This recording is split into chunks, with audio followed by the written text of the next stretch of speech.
Hello bachcho, let's see the given question. Select the incorrect statement with reference to mitosis. A. Splitting of centromere occurs at anaphase. B. All the chromosomes lie at the equator at metaphase. C. Spindle fibers attached to centromere of the chromosomes. D. Chromosome decondensed at telophase. So हमें ये choose करना है incorrect statement को.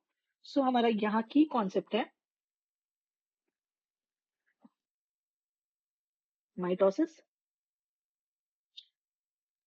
Mitosis एक equational cell division है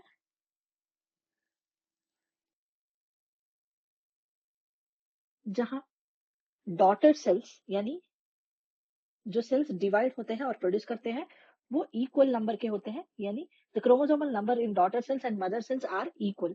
सो यहाँ जब हम स्टेटमेंट्स को एनालाइज करेंगे, a splitting of centromere occurs at anaphase. Anaphase में सेंट्रोमियर स्प्लिटिंग होता है जहां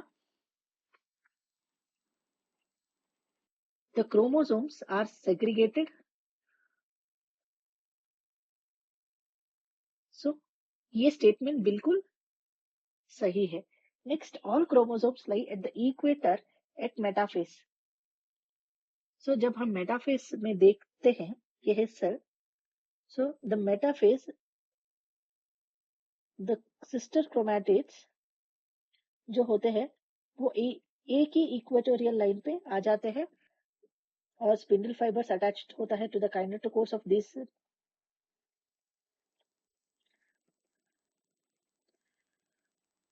ये होता है मेटाफेज में.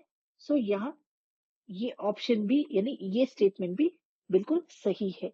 और spindle fibres attached to centromere of chromosomes, जब हम सिस्टर क्रोमैटिड्स को देखते हैं सो यहाँ इनके सेंट्रोमियर होती है और ये होता है काइनेटोकोर्स.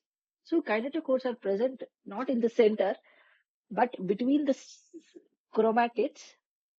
सो ये है काइनेटोकोर्स. काइनेटोकोर्स जो होता है हेल्प करता है फॉर द बाइंडिंग ऑफ यानी अटैचमेंट ऑफ स्पिंडल फाइबर्स.